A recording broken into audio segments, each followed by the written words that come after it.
All right, looks like we are live. Welcome. Today, we're going to talk about the 7 ways to find profitable items to sell on Amazon using online arbitrage. So we have Christian in the chat. Let's go. Good to see you. We have RW first. Welcome. What's up, guys? Good to see you guys. So number one, the very first way to find profitable products is to check all the variations of items that you're already selling profitably.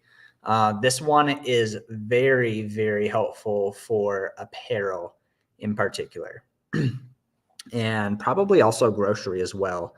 RW, the grocery king, right here. I'm sure he checks the variations when he is looking at his items to try to find other items. Basically, checking the variations is going to be very helpful because let's say you purchase a size 10 Nike shoe and you already have the source. You know exactly where this item is being sold that you can purchase profitably.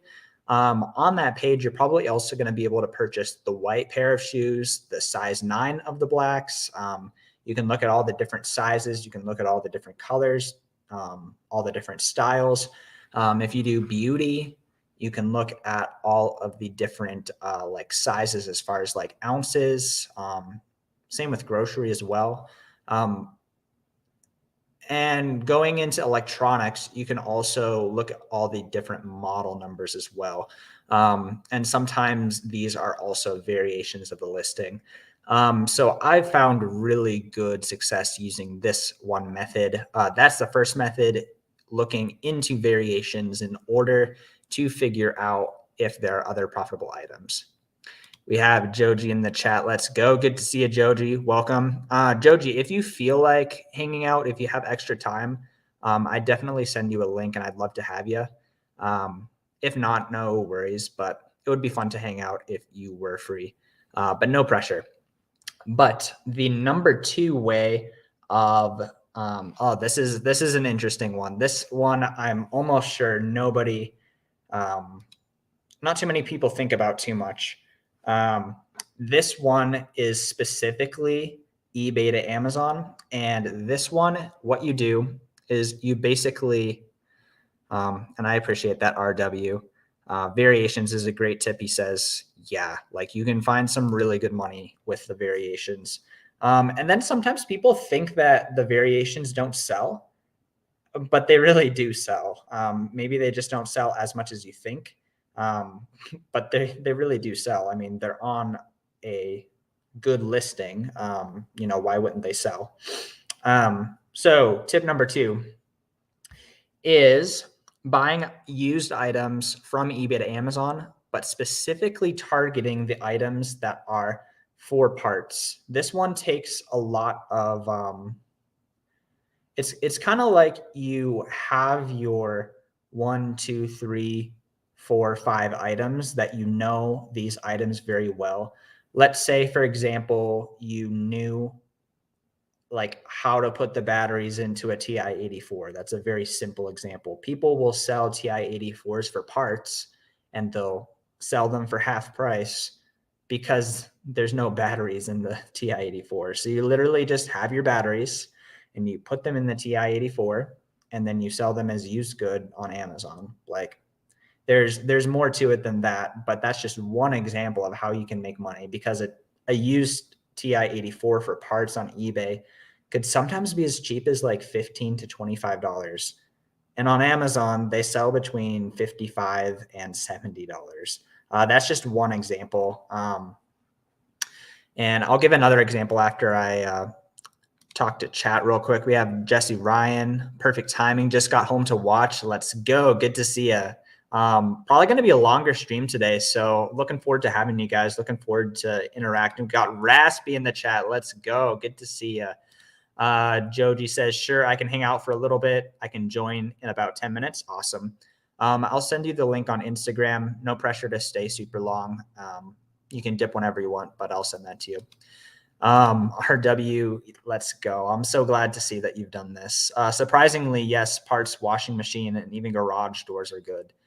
That's almost like a whole nother method because what you're saying is basically like selling the parts of expensive gear, like the parts of a washing machine or like the parts of a garage door opener, and like those individual parts, doing arbitrage with those parts. That could be number three.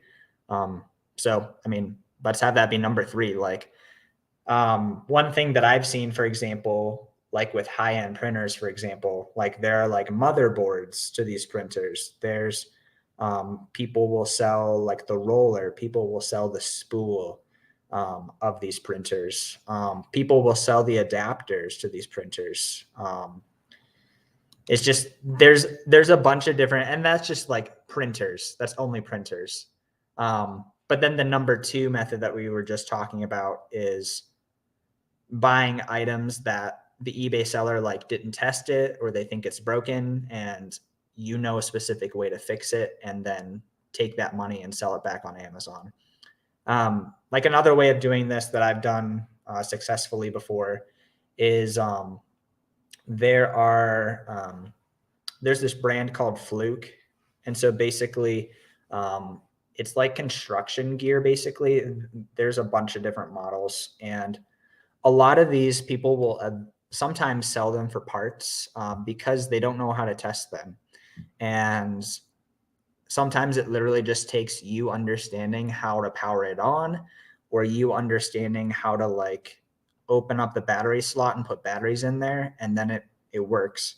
Or if it doesn't work, you just return it. So that would be number two method to do this. And RW said, I'm outsourcing, so going to sign out, several stores to go to. Yeah, you got to get that inventory. Exactly. We got Amanda in the chat. Hi, good to see you, Amanda. Welcome to the chat. If you have any questions, let me know.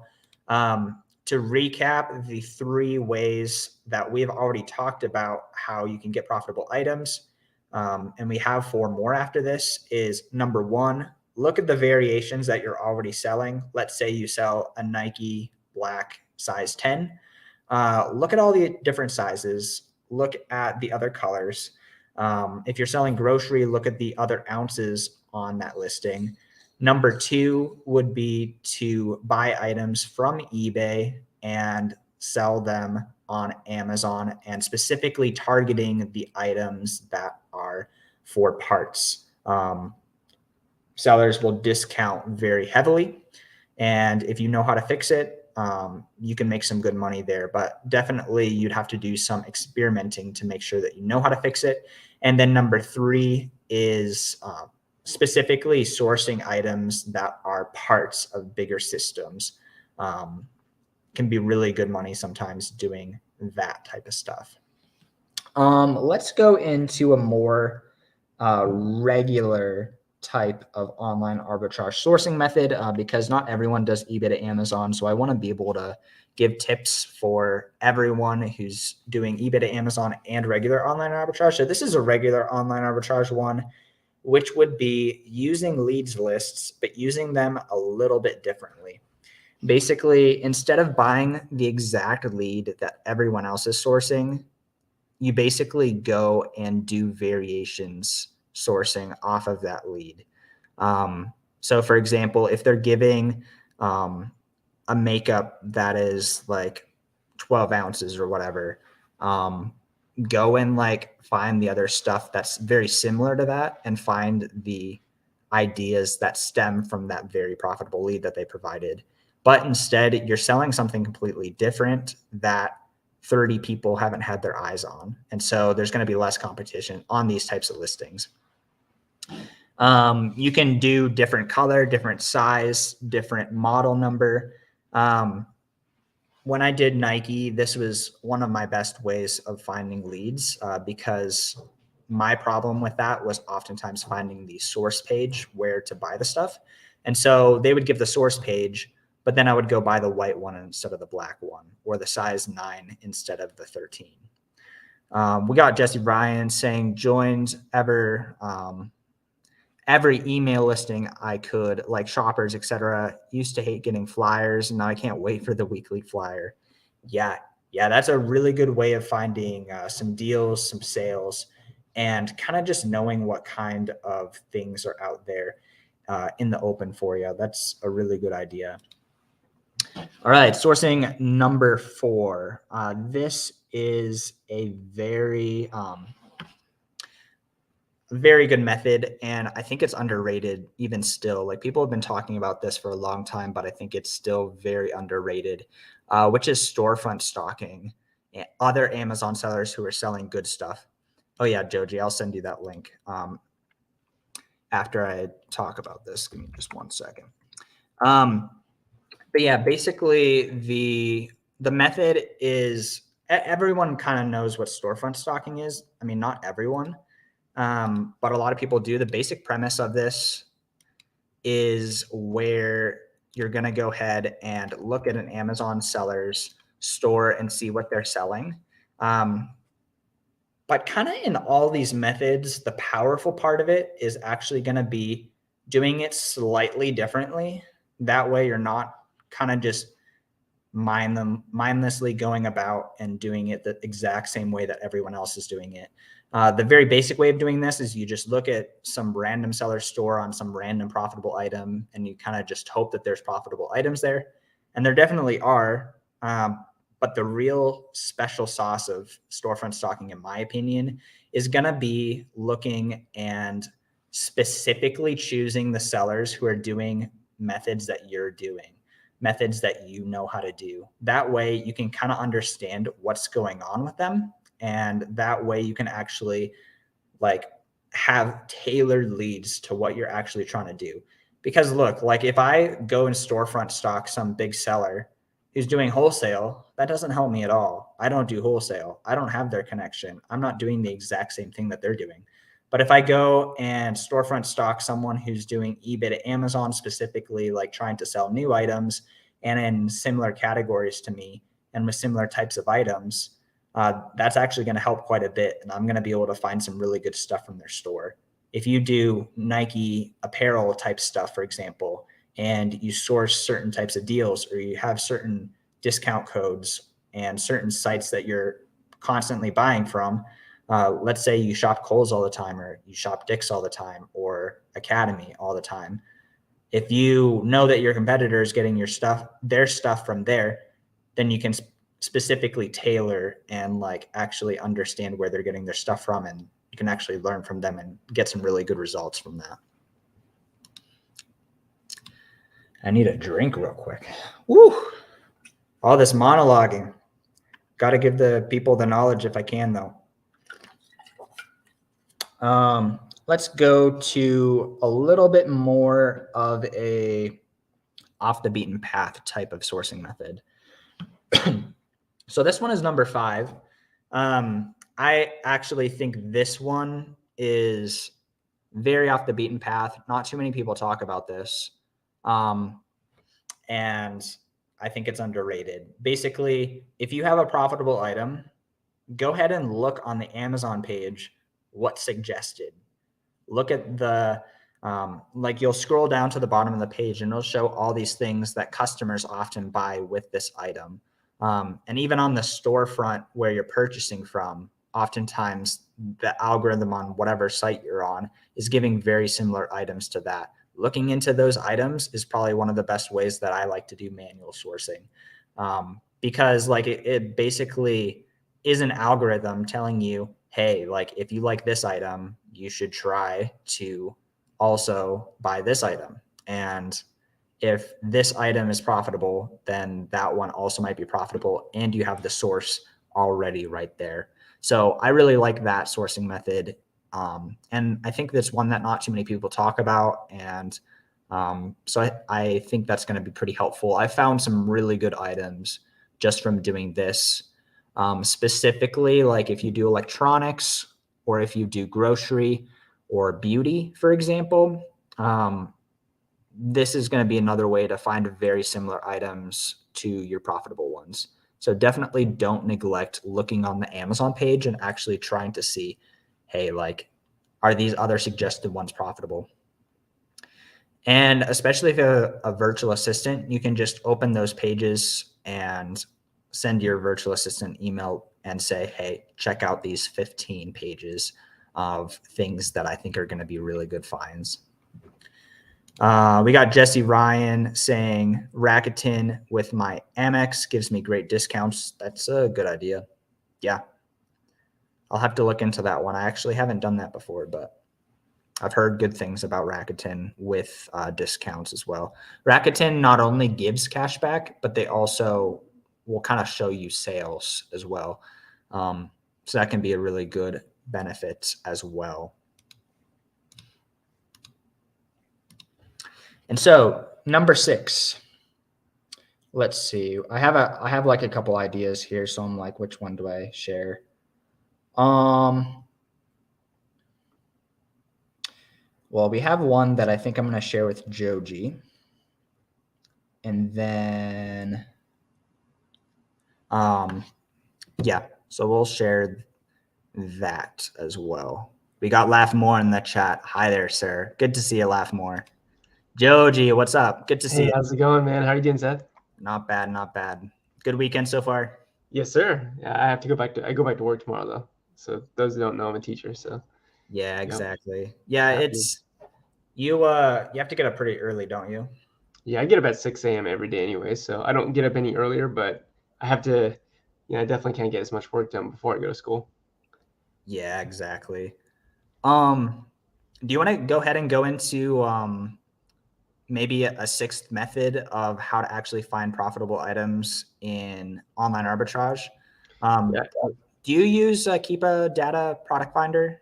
I do, yeah. I would say the biggest ways that I find books, probably about 50% of the way I find books is through 3 Keepa features. So one's a product finder, one's the deals page, and the other one's the track product feature. So dang, you're just like given all the sourcing methods. Yes, sir. Yeah, I mean, I'm not exactly sure how it works with used products, used electronics and used devices. I bet it would be really good, the track product feature, but the track product feature for books is insane. Like I just mentioned, I picked up a book for $1 plus $5 shipping. That was just a price mistake and flipped it for 150. Like literally just last week because of that one feature.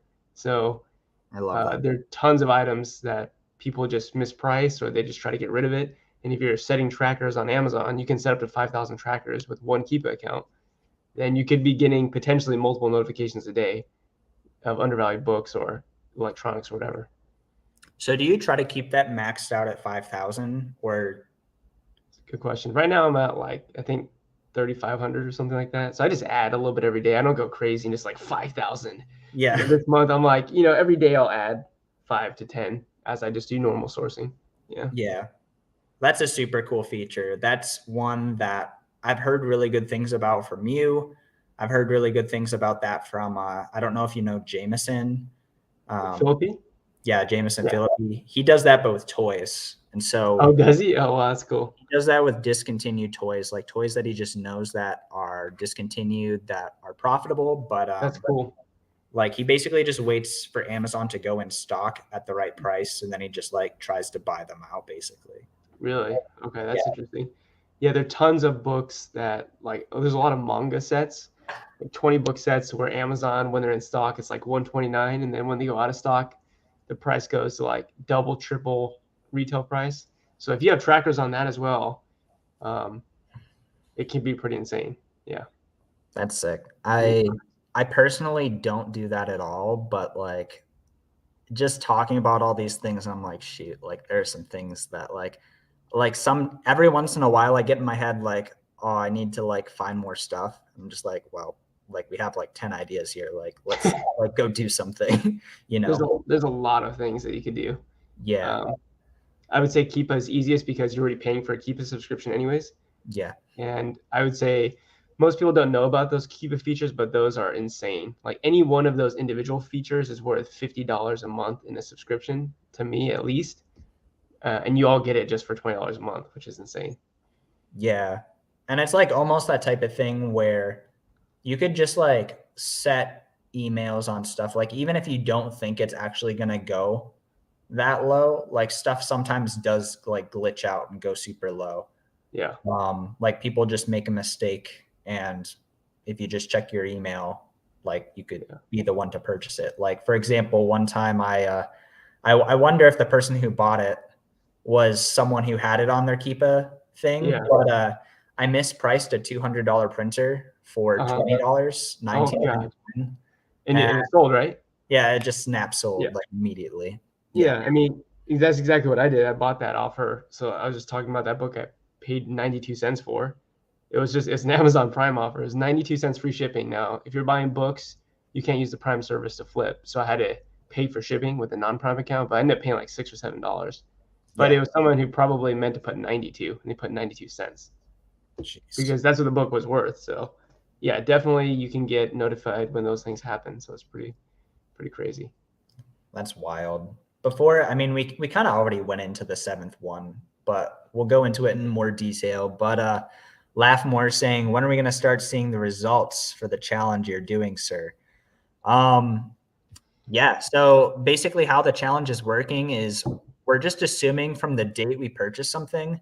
And for those of you guys who don't know, I'm doing a 0 to 20K challenge where basically I'm starting from scratch. I'm looking to build a $20,000 a month Amazon FBA store, and I'm basically showing all the leads that I'm purchasing because I can't start another Amazon store.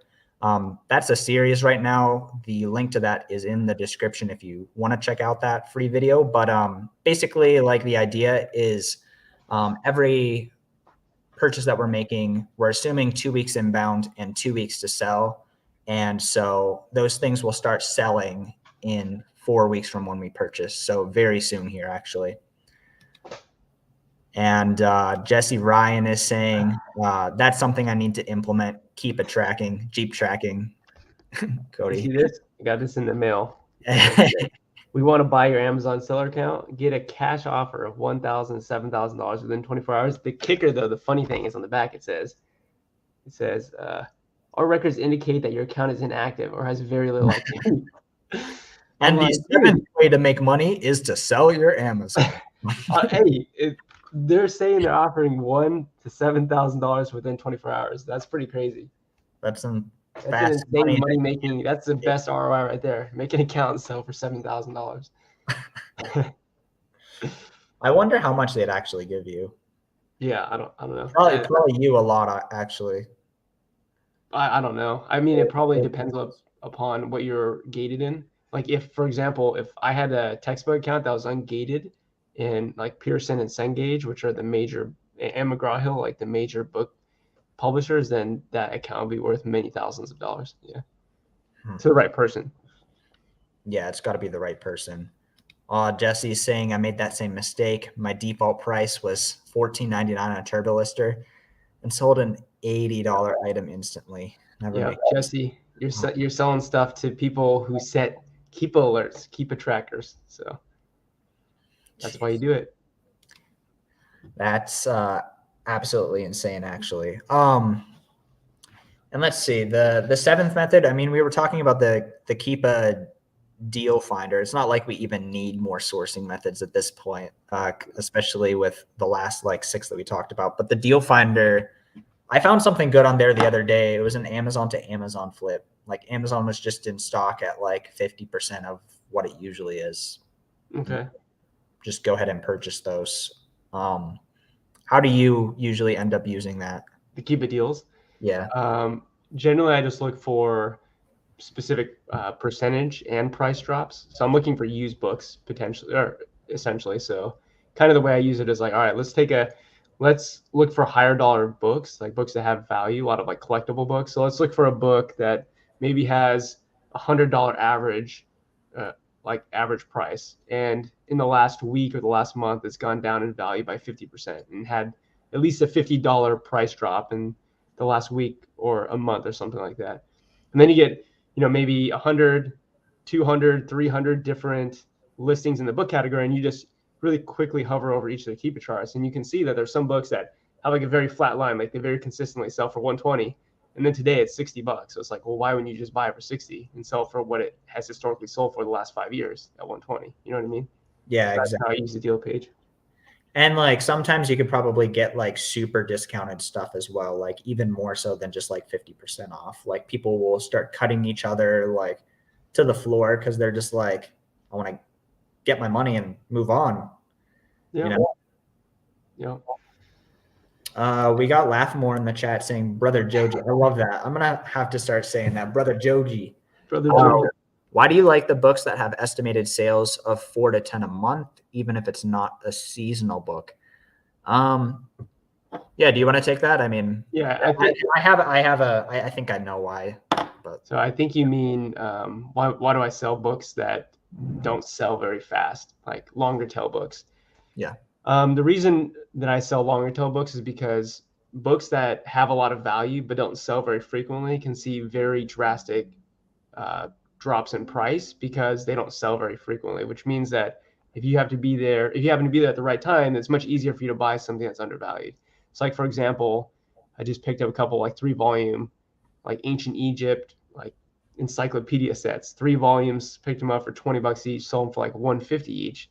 But the only reason why I could do that is because these just might only sell 10 to 15 times a year. So if there's ever like a repricing war between sellers that are always just undercutting each other, then there's just more opportunity to buy those books because there aren't so many customers out there buying it, if that makes sense. Yeah. And it's kind of like you're saying, it's pretty susceptible to an impatient seller, basically. Because like if you're patient enough and you just like let it sit and you're just like, yeah, this will probably sell in 4 months. Like you can get that like full $150 value. But if you're just like, dude, this needs to sell this month, like you're gonna have to sell it at $20, and arbitrage happens when that happens. Exactly. Yeah, and the way that I think of it is like an investment. It's like I have a lot of capital. So, well, to me, I have a lot of capital. So it's like I could either put in the stock market and get 8% a year, or I can put it in this book set, or I can put in this book, which might take 6 months to sell, but it might give me 150%, or it might give me like 120%. Yeah. So to me, it's like I think of it as an investment. If I think I'm inherently buying a book that actually holds value, not some book that's hovering around $5 to $10 and doesn't really have any value. But if I'm holding a book that historically in the last 5 years, 10 years has sold between $75 to $150 on average, like pretty consistently, then I know I'm not going to lose any money because I'm putting money into something that people actually value. It's like a placeholder for money, if that makes sense. Yeah. And like basically Joji's business model is he's a teacher full time and he's doing this on the side with like several to 10, 15 hours a week. And so he's basically going for the high hourly, high profit place. And like, you know, like if you buy something that's undervalued and like you're fine with it selling in 5 months, like you're fine with selling it in 5 months and you made your good ROI. Yeah. Great. Sounds great to me. We got Denise in the chat. Thanks for the live stream. Joji teaches Keepa well. I've already found some great deals from his teachings. Let's go.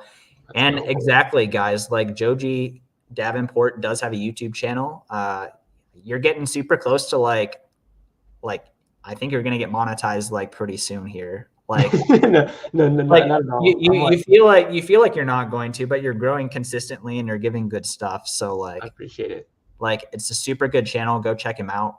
If you guys are like curious about sourcing used books to buy online to sell on Amazon, like he's kind of the place to go, honestly. Like I appreciate it. I appreciate it. I'm channels trying to carve out the slow moving niche, slow moving niche book Amazon FBA book market. I mean, much better than the S&P 500. So as long as you know what you're doing, if you're dumb, I guess it's worse. But yeah, I mean, I'd say, it's not easy. There's a learning curve to it for sure. I mean, I had to learn over a long period of time. But yeah, going back to Laughmore, it's like I work 40-hour week job, and I just would rather buy fewer things. That again, it's like an alternative way to invest my money. Obviously, invest my money in the stock market as well and in retirement plans, but I also would like to move some of that money and put it into things that I think are actually good investments as well. And yeah. Do you specifically, I'm curious what your thoughts on this, Joji are. Do you specifically target like higher ASP stuff? That way you have to send in less items and do like less transactions? Yeah. Stuff? Yeah, right now my average sale price is $101 so per book. So think about that. Even though my limit for restock limits is 1,000, if I have 1,000 books in at any one time and the average selling price is 100, that's $100,000. So in terms of like inventory that you could have sitting there. So that's potentially a lot of money you could have invested sitting in Amazon. That again is churning very slowly. Like the average book takes like 4 months to sell. It takes a long time, but at least on what has sold, the average ROI is like 220%. So it's like there are different business models, right? You can buy a lot more stuff and get way lower ROI, but turn your money quicker, or you can do it much more slowly over time. And for me, I just like it's more laid back, it's more chill, there's less competition, and it just works for me. It's not the best way. It's just what I like to do. Yeah, that's a super key thing to think about. Like when you're watching these types of live streams and videos and see stuff on Instagram and YouTube and whatever, like Joji does it a certain way, I do it a certain way, Cody does it a certain way, Rake and Profit does it a certain way. All these different people do stuff slightly different ways. And like when we're expressing like, man, I love selling new items from eBay to Amazon, like you don't have to do that. Like maybe take the things that I'm saying that like vibe with you and implement like 10-15% into your business and see how that works. And then maybe take 5-10-15% from Joji and kind of think about that and then kind of meld everything together and make something that's going to be a really profitable way of making money for you. I don't think there's a right way to do it. I mean, somewhere on paper there probably is, but the thing is like everyone else has preferences too. Like I'm not willing to work 70 hours a week to make the most amount of money possible. Yeah. I need it to be more efficient than that. And so doing a 70-hour a week Amazon warehouse like craziness is not for me, even though it might make more money potentially. Yeah, I would just say you just got to find your own niche, right? And like obviously there's a rabbit hole you can go down in any niche, but there's six-figure sellers in any niche that you can think of. Like the most random niche like you can think of. There's got to be a six-figure seller somehow. So I just say specialize in something that you really like and get really good at it. And so Seth, that's electronics. Me, that's books. Cody, who's on the live stream a lot, that's like shoes and other things. So. And we all use similar methods to find them. We just use different niches. So like I use the product finder and the deal tab, and I use my track product feature, all Keepa features to look only for books, but there's all those other categories you can apply the same exact concept to, and you could carve out your own little niche there. We got Laugh More in the chat. What a cool perspective, brother Joji. I should also start a long-term reinvestment plan with this method that you're utilizing. You got to give Joji his 5% cut though for being your investment manager. Oh this is not financial advice. No, it's not. No, not at all. Yeah. I definitely got to start using the product finder thing. I feel like I could. Let's just do it right now. Let's just do it. Can we just do it right now? I'm just curious to see if we could find anything that you think is good. Yeah, we could. I'm trying to think. I feel like what I'd probably do is go in my like replenishable list, and I'd probably like I'd probably set alerts on like everything in my replenishable list. Oh yeah, for sure. But the thing is like with Amazon fees, I have to set them pretty low. Like do you just set alerts on anything that's valuable and like holds value, or are there specific like cues you're looking for? Does that make sense? Yeah, the baseline is that it has to hold some value, so it has to sell. For me, like I said, my average selling price is 100, so I would say like I'm only going to track a book if it has the potential to probably sell at least up to $100. But I would say it's a case by case basis. When you look at the Keepa chart, the Keepa chart tells you a story about this item. Like this book, okay, has gone up and down. It's sold as low as $30. It's sold as high as $150 before. It's kind of all over the place. Sometimes it goes really low. Sometimes it goes really high. There are other books that are just consistently the same the whole time. So I guess it just depends on the Keepa chart. But whenever I just come across any book, either through the deals page, the product finder tab, Flip Mine, or any other way that I find the book and look at the Keepa chart, basically you could say, okay, was there ever a point in time where if I bought it at that price, it actually would have been a great deal? Because if you look at all the other historical data, the price of the book was up here. And if I just would have sold it for where the book was selling at, then I would have made money. And if so, if you see that in the historical past, then maybe that could happen again in the future. And so that's why you track it. Okay. That makes sense. Yeah. That makes sense. So it's not like you're just setting alerts when it like kind of hasn't really happened before.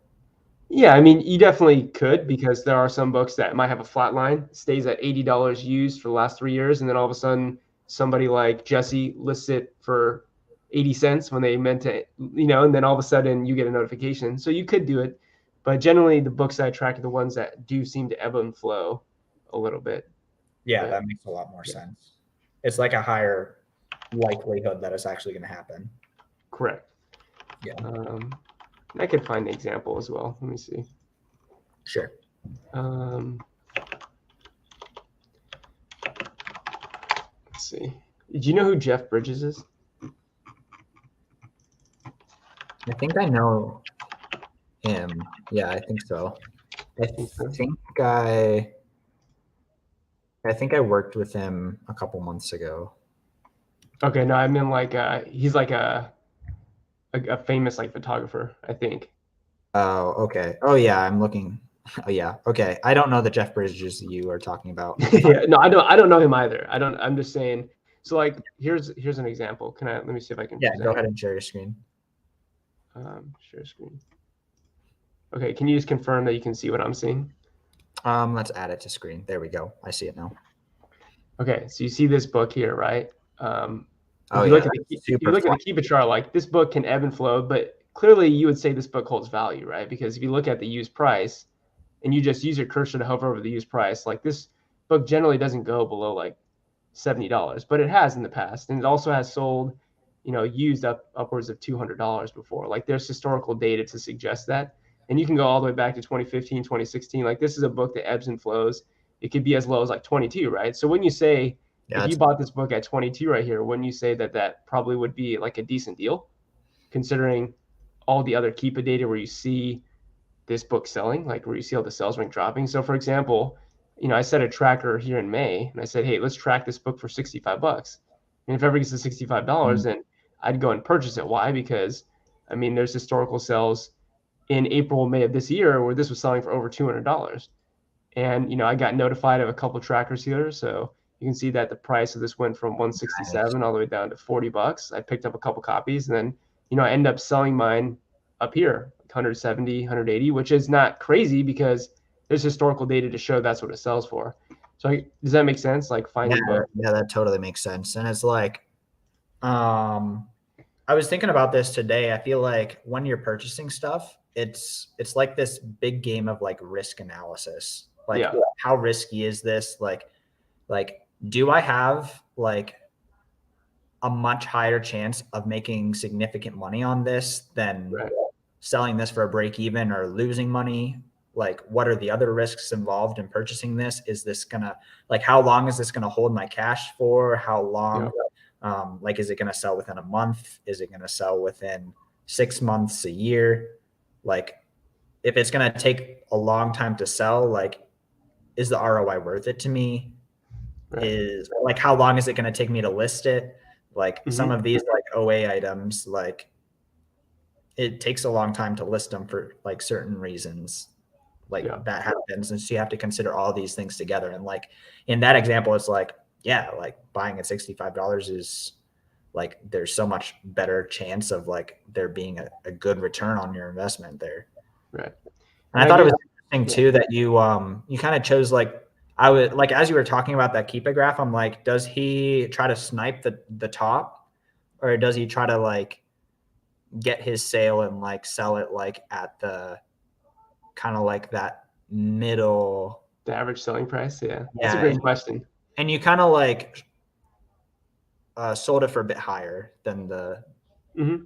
lowest reasonable price. Like it looked like 140 was like a pretty like regular Yeah, like a regular sale. selling price. Yeah. Yeah. Yeah. So my strategy with that is I use Be Cool, so repricing. I put a Yes. min and a max price, and I Yes. just set my min price to be a price that I'm happy to sell the book at. So for this Jeff Bridges book, if I pick it up for 65, like I put my min price at 120. So I'm like, I'm happy to sell for 120 because I think it would move really quick at 120, and I'd obviously make money selling it at 120. But there's also recorded historical data that the book could sell up to $270 because that actually exists. Like there's data to show that that has happened in the past. when the used offer count's been low. So I just say, hey, be cool, min 120, max 270, and compete for the buy box. I don't care if I win the buy box at 120. I don't care if I win at 250, or you know what I mean? So it's Yeah. like, for me, I just want to like set a min to max price and forget about it. I'm going to pick my min price. This should sell at this price because that would be a little bit undervalued for a customer who actually wants to buy it. So it'd be like a little bit of a good deal, not like an amazing deal for them, but it'd be a little bit undervalued. And then also shoot for the moon. I think that's one of the reasons why I love reprices, is because you can just set a profitable min price and then a profitable max price that's to the moon, but it's still somewhat reasonable in the fact that there is recorded historical data to show that it has sold for that. You know what I mean? Yeah. Yeah. That's a super cool strategy. Like using Be Cool AI, right? Yeah. No, I actually don't. I just use my own custom rules, but it's essentially just compete for the buy box I if see. the buy box price is within your min and max price, which normally it should be. Yeah.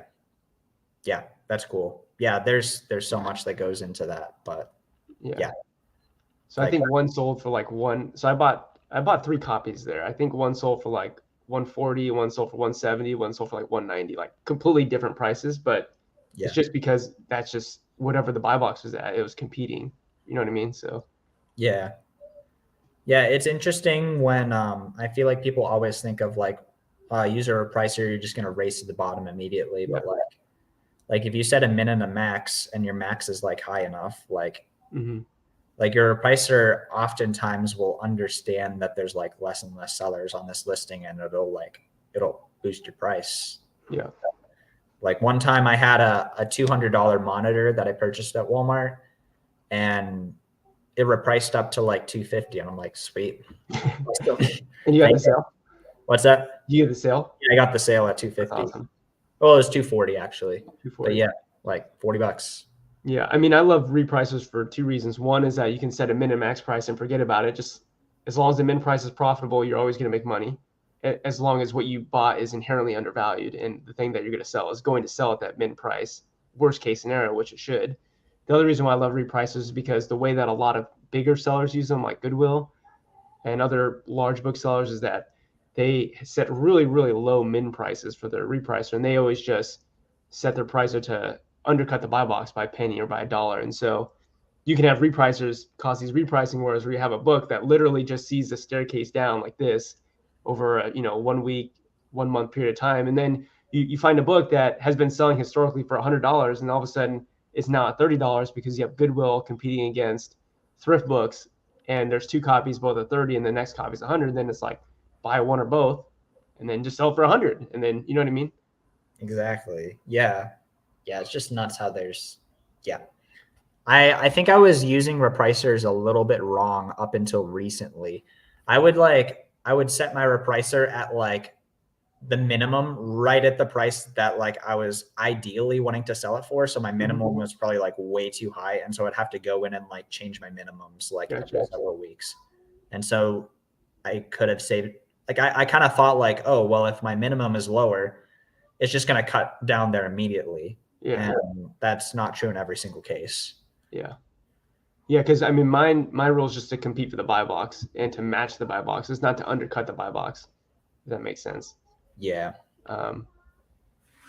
So, I mean, my strategy would be way different if I was selling things that I think were lower margin, because then you have to really pay attention to it more. But again, my goal is I'm trying to buy a book that's so undervalued that I can literally just, I could, my min price would be what it's historically been selling at, and it should still be like minimum 50% ROI. You know what I mean? Yeah. Yeah, exactly. And you're going to make money long-term doing that. Yeah. I mean, it's not fast game. It takes forever. I mean, average book takes like 4.5 months to sell. So it's not like it's quick money, but I think of it as an investment, and you know what I mean? Yeah. And so like, that's not a strategy that you would do with like $2,000. Like, Oh yeah. yeah, you need a lot more than that. Right. Because how much you're trying to make from it. Yeah, exactly. If you didn't have very much money, I would you had to build a snowball, but it's like in the early stages, you're trying to create or make more capital. But then once you build a big enough snowball, then it's all about like, preservation of your snowball. And it's like, how can you put your money into things, into assets that will give you a return that's that's better than just putting it in the stock market or something. Yeah. Yeah, and this is coming from you. You're doing very well on that. Like you're working hard on financially independent, retire early, and you're like, well, I have my investments. Let's diversify a little bit and put some money into something that's going to return a little bit faster. Yeah. It's kind of like mixing it with some skill as well. Yeah. Which is important.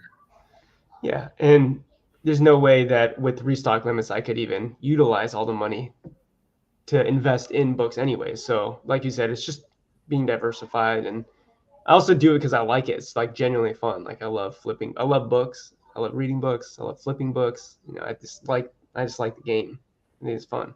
It's like RuneScape. It's like the GE, man. It's the GE. And you know, those long tail offers. Those long tail buy and holds, you know? Yeah. I was always really bad at those actually. Oh, really? Yeah. Yeah. So you kind of do what you're good at. Like for me, my business model in particular, like I try to sell everything within under 60 days of it being active. Yeah. Usually 30 days. And I'm being like very specific about what I buy at this point. Because like I'm not trying to like leverage and like have like $70,000 of credit card debt plus my money in order to like run these low margins. Like I'm looking for these days, I'm looking for like 60-70% ROI that's going to sell within a pretty quick amount of time. So yeah. But no, I get you for sure, man.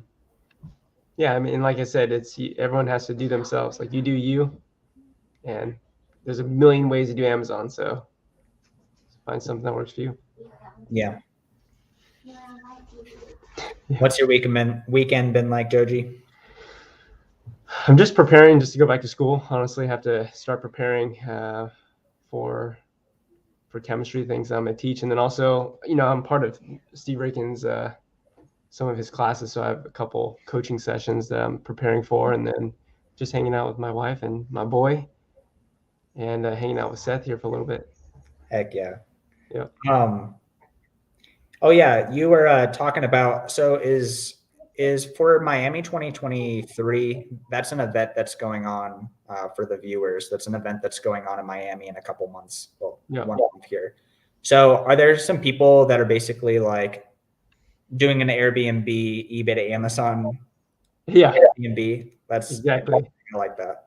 Yeah. Steve said, hey, anyone in the mentorship group or the eBay to Amazon class, let's go to Miami. Let's do an Airbnb. So I think there's gonna be like 10 of us, and we just, Steve organized it. It's like 35 or something. I think it's like 3,500 for like 3 nights or something like that.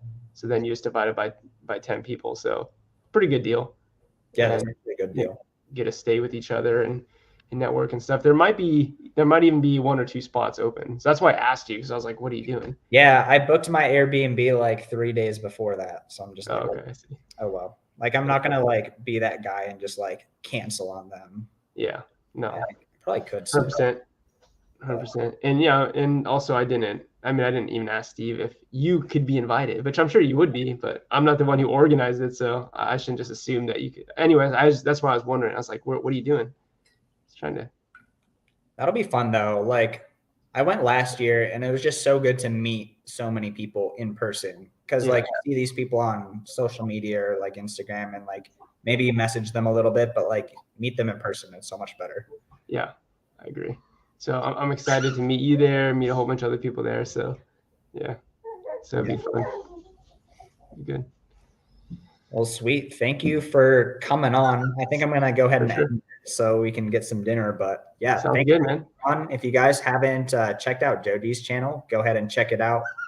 The Book Flipper King. You had a video recently about the Master Flippers book. Oh yeah. Leads list. It's in my watch later. I need to watch it. Sure. Yeah, I'd be interested to see what you think about it. But Master Book Flippers gives away free book leads every Friday. So I said, you know what? Let's just see if I think that they're actually good deals or not. And if you want to know, watch the video. But obviously, if you're already here, you've already checked out Seth's channel. But Seth's doing his 0 to 20,000 goal, right? Is that what it is? 0 to 20,000? Yeah, the episode 4 was released just a couple days ago, and Yep. in that one we spent more money than we ever had. So Let's go. that was a good episode. I hope you guys like it. If you guys end up checking it out, the link is in the description for that. But yeah, thank you guys for hanging out, and hope you guys have a great night. Take care. See you later, everybody. Peace.